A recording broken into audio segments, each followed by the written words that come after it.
الصلاة يا بلال.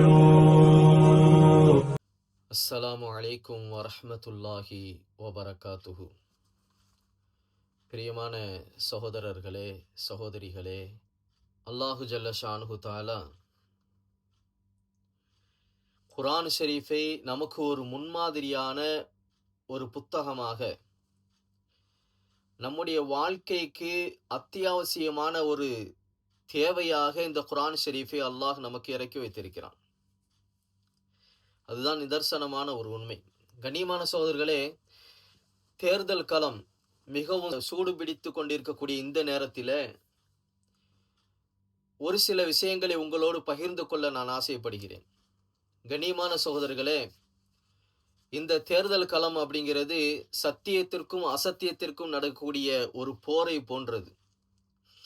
ஏன் அப்படி சொல்றேன் அப்படி சொன்னா, இஸ்லாமிய சமூகம் தன்னுடைய வாழ்க்கை நடக்கக்கூடிய ஒவ்வொரு சம்பவத்தையும் இஸ்லாமிய வரலாற்று பின்னணிகளோடு ஒப்பிட்டு பார்க்க கடமைப்பட்டு இருக்கிறோம்.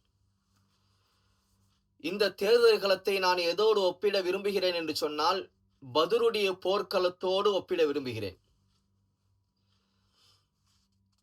அல்லாஹு ஜல்ல ஷானுஹு தஆலா இந்த பத்ருடைய போர்க்களத்தை பற்றி நமக்கு நிறைய விஷயங்களை, நிறைய வசனங்களை அல்லாஹு ஜல்ல ஷானுஹு தஆலா நமக்கு கொடுத்திருக்கிறான்.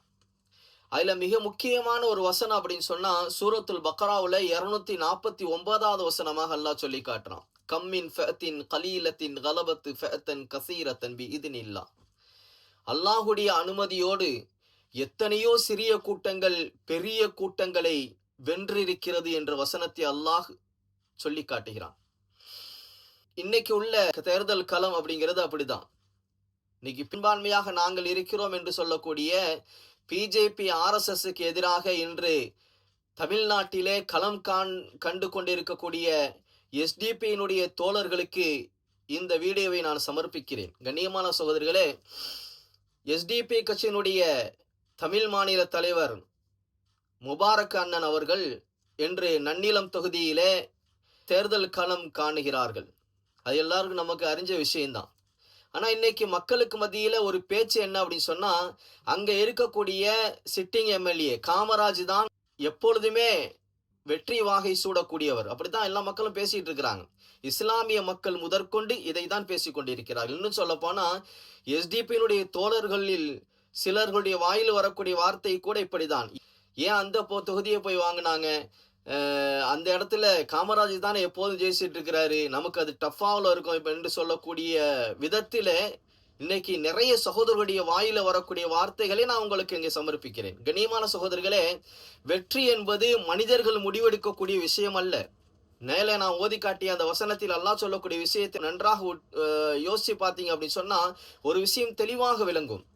எத்தனையோ சிறிய கூட்டங்கள் பெரிய கூட்டங்களை வென்று இருக்கிறது. இதுதான் வரலாறு நெடுகிலும் உண்டான சத்தியமான விஷயம். சிறிய கூட்டங்கள் தான் அதிகம் வென்றிருக்கிறது என்பது நிதர்சனமான உண்மை சகோதரர்களே. கண்ணியமான சகோதரர்களே, பத்ருடைய போர்க்களத்தோடு நாம் இதை ஒப்பிட்டு பார்க்க வேண்டும். அங்க நடந்த சம்பவம் என்ன? நபி ஸல்லல்லாஹு அலைஹி வஸல்லம் அவங்க முஸ்லிம்களுக்கு எதிராக ஆயுதங்களை திரட்டுவதற்காக சென்றிருக்கக்கூடிய அபூ சுஃபியானை வழிமறிப்பதற்காக வேண்டி செல்கிறார்கள். ஆனா அங்க அல்லாஹ் ஏற்படுத்தின விஷயம் என்ன அப்படின்னு சொன்னா, ஆயுதம் தாங்கிய 1000 நபர்களோடு போர் செய்ய வேண்டும் என்ற ஒரு கட்டாயத்தை அங்க உருவாக்குகிறான். அதே நிலைமை தான் இங்கேயும்.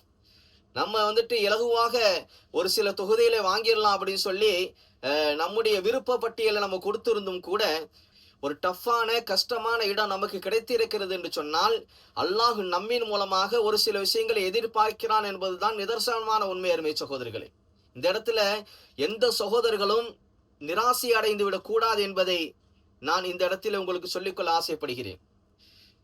இங்கே நிறைய படிப்பினைகள் பத்ருடைய போர்க்களத்திலிருந்து நமக்கு இருக்கிறது. அதை நாம் படிக்க வேண்டும் அருமை சகோதரர்களே. யார் எப்படி எவ்வளவு வெற்றி பெற்றிருந்தாலும் சரி, இன்னைக்கு அந்த தொகுதி நம்முடைய கையில இருக்கிறது. அதனால் நாம் எந்த அளவுக்கு முயற்சிகள் செய்கிறோமோ அந்த அளவுக்கு முயற்சிகள் செய்ய வேண்டும்.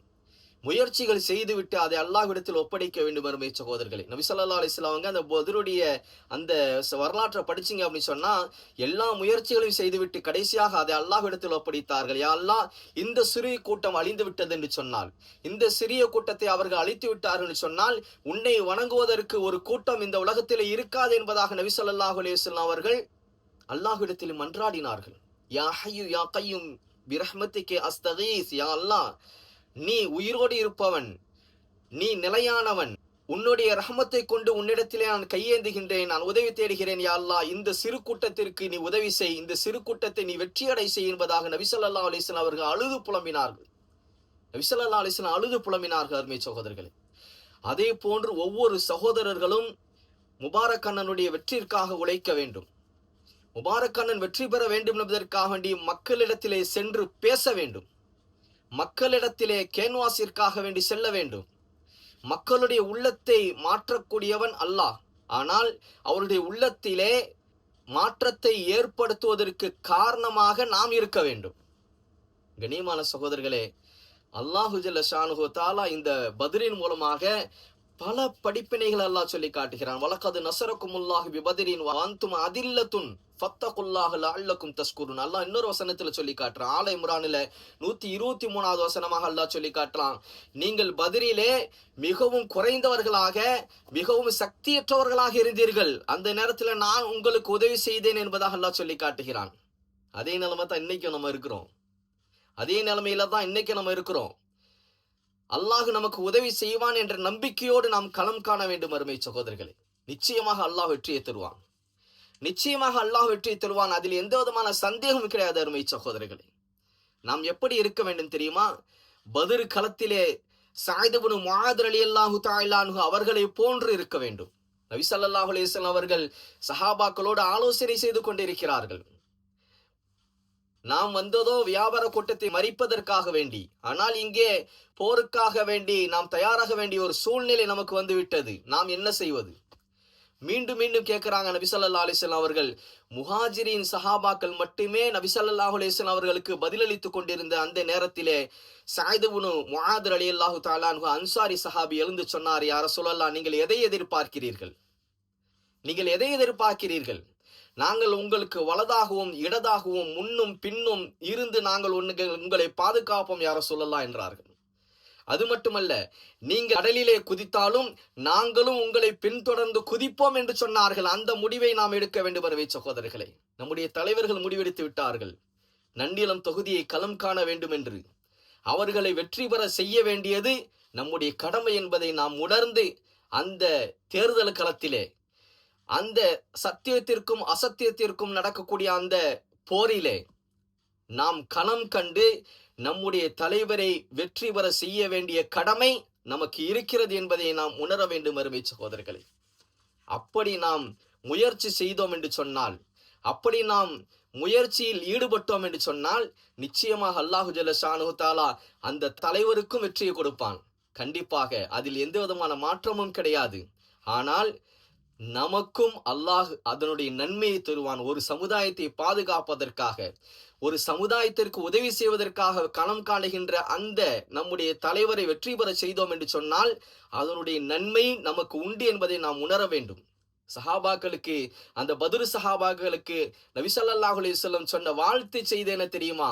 பத்ர் சஹாபாக்களே, நீங்கள் எதை வேண்டுமானாலும் செய்து கொள்ளுங்கள், அல்லாஹ் உங்களை மன்னித்து விட்டான்.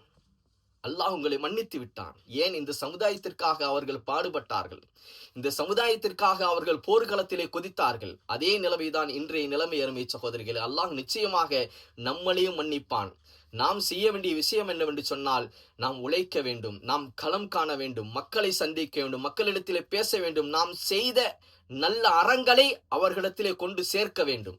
நிச்சயமாக அல்லாஹ் நமக்கு வெற்றியை தருவான். அண்ணன் முபாரக் அவர்கள் பெருவாரியான வாக்குகள் வித்தியாசத்தில் வெற்றி பெற அல்லாஹ் உதவி செய்வான். வாஹிர் தவானா அல்ஹம்துலில்லாஹி ரப்பில் ஆலமீன். அஸ்ஸலாமு அலைக்கும் வரஹ்மத்துல்லாஹி வபரகாத்துஹு.